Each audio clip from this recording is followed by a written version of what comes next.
The moment was almost surreal.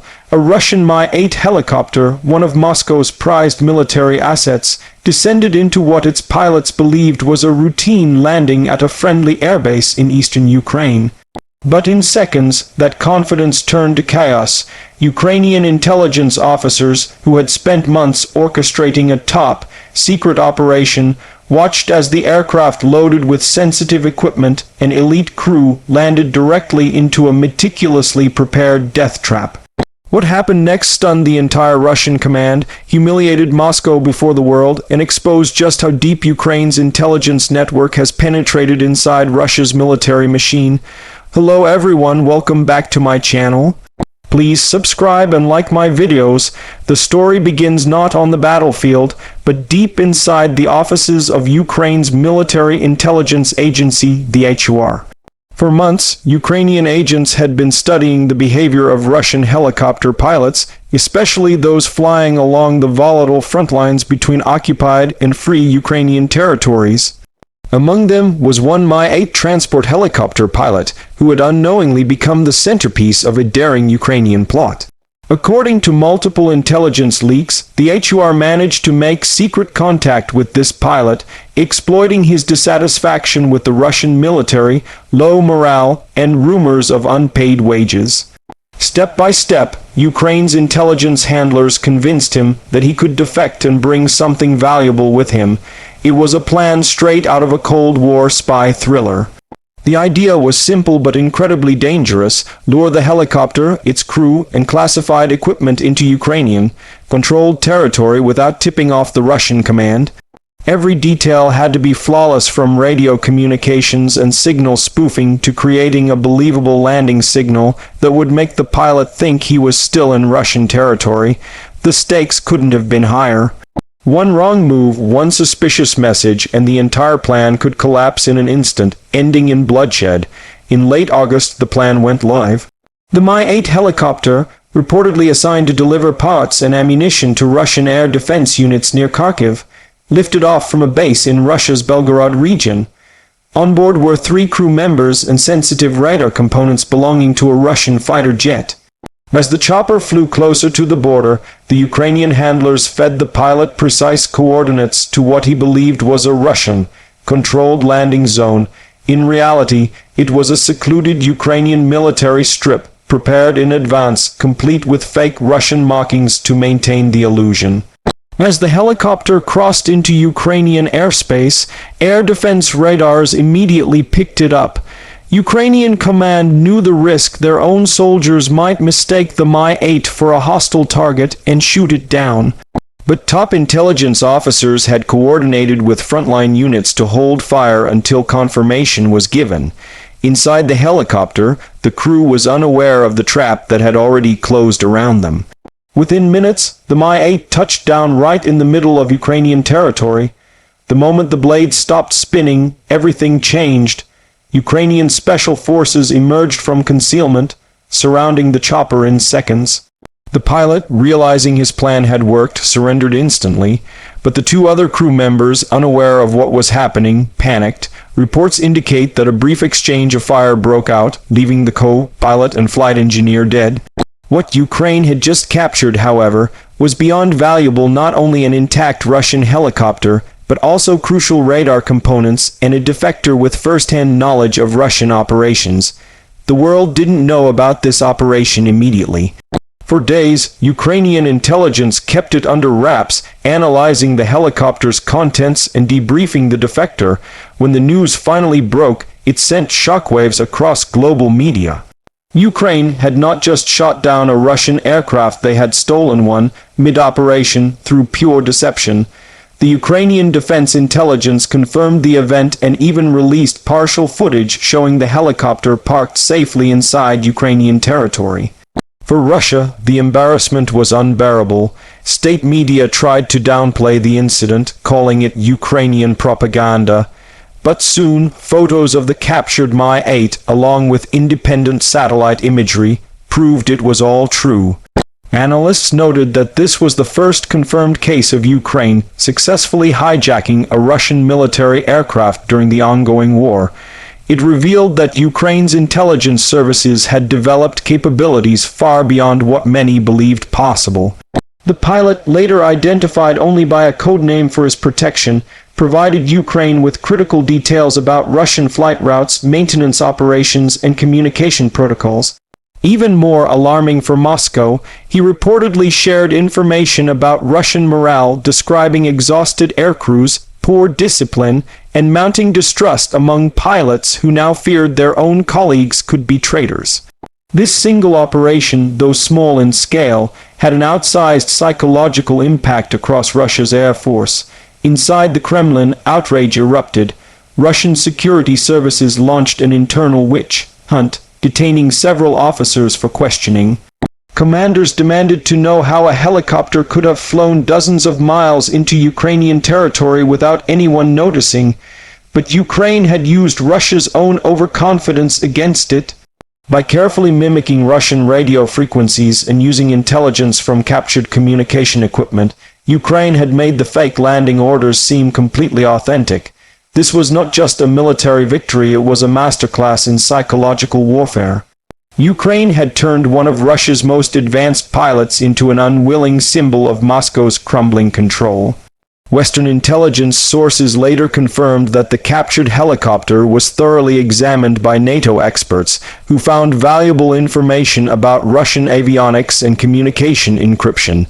Every screw, every wire, became a source of data in the ongoing intelligence war.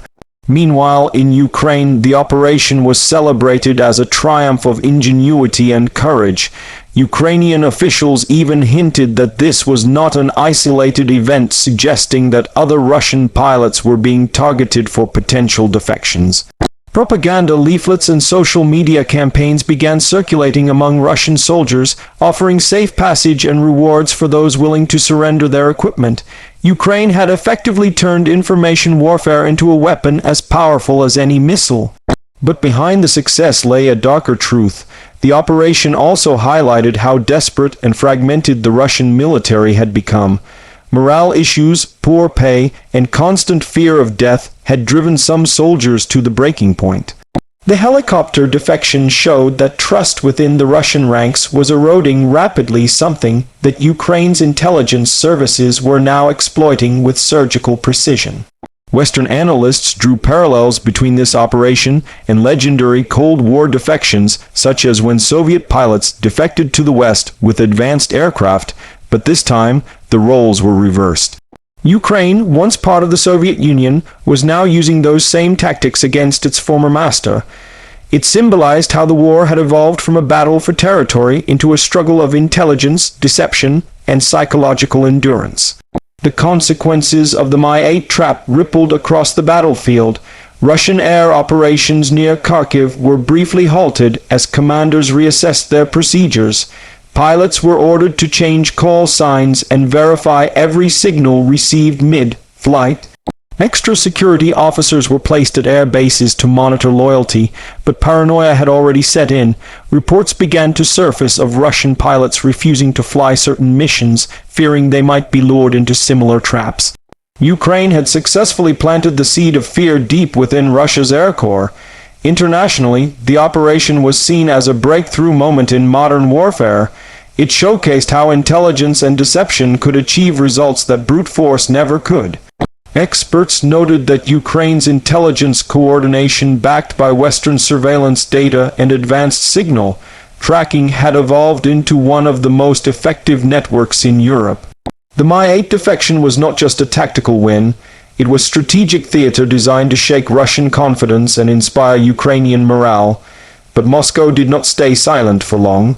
Within days, Russian media launched a counter-narrative claiming the helicopter had been lost due to navigation error and that Ukraine had staged the surrender. However, intercepted communications told a different story.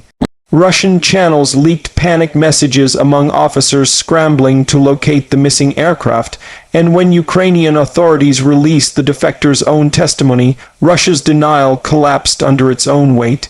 The pilot, now living under Ukrainian protection, reportedly received asylum and a financial reward. His debriefings provided Ukraine with insights into Russia's logistics problems, helicopter routes, and vulnerabilities in coordination between ground and air forces. Ukrainian officials hinted that the defectors' information had already been used in subsequent successful drone and artillery strikes targeting Russian airfields. Meanwhile, the helicopter itself became a symbol displayed in classified Ukrainian facilities, studied by engineers and used as proof of Russia's internal collapse. The capture also opened a new chapter in intelligence warfare. Ukraine began to target not just military equipment, but mines, convincing Russians that surrender could be a path to survival rather than disgrace. As the story gained international traction, Western media praised Ukraine's intelligence mastery, describing it as one of the most sophisticated deception operations of the war. Even seasoned analysts from the CIA and MI6 reportedly studied the case as an example of how asymmetric warfare can turn limited resources into major victories. But beneath the headlines, something more profound was happening. The operation showed that the war's future might not be decided by sheer numbers or weapons, but by information: who controls it, who manipulates it, and who weaponizes it better. Ukraine had turned intelligence into a battlefield of its own, and Russia was now forced to fight an enemy that not only fired missiles but also sowed confusion, mistrust, and fear from within. Months after the incident, Russian state TV stopped mentioning the defection altogether, pretending it never happened, but Ukrainian officials continued to drop hints that similar operations were being prepared. In fact, rumors circulated that at least 2 other Russian pilots had been approached with similar offers: safe passage, protection, and a chance at a new life. Whether those future missions succeed or fail, the My-8 episode has already entered the annals of modern espionage as one of the boldest intelligence coups of the war. Today, as the front lines continue to shift and drone warfare dominates the skies, the story of the stolen helicopter stands as a chilling reminder. In modern war, deception is often more powerful than destruction. Ukraine's ability to lure a Russian aircraft across enemy lines showed not only military skill, but psychological brilliance. It shattered the myth of Russian invincibility and exposed the cracks within Putin's war machine. For the Ukrainian people, it was a moment of pride, proof that even against a larger and wealthier adversary, strategy and intelligence can turn the tide. For Russia, it was an open wound, one that still festers in the minds of its commanders, who now wonder who among them might be next to defect. How many soldiers still believe in the mission? How far has Ukraine's network already infiltrated their ranks? The war between Ukraine and Russia is being fought on multiple fronts: land, air, cyberspace, and psychology. And in this invisible war of deception, the My-8 operation will be remembered as a turning point. It demonstrated how a single act of cunning could shake an empire built on fear and propaganda. As Ukraine continues to outmaneuver Russia both on and off the battlefield, one thing is clear: the rules of war have changed forever. No longer is victory measured only by territory gained or cities captured, but by minds influenced, systems infiltrated, and enemies deceived. The stolen My-8 helicopter was not just a trophy. It was a message to Moscow: Ukraine is watching, Ukraine is learning, and Ukraine is striking where you least expect it. And as this war drags on into yet another brutal season, the ghost of that helicopter and the trap that swallowed it will continue to haunt Russia's skies. Because in this conflict, the deadliest weapon isn't always a missile. Sometimes it's the truth that flies straight into enemy territory disguised as a friend.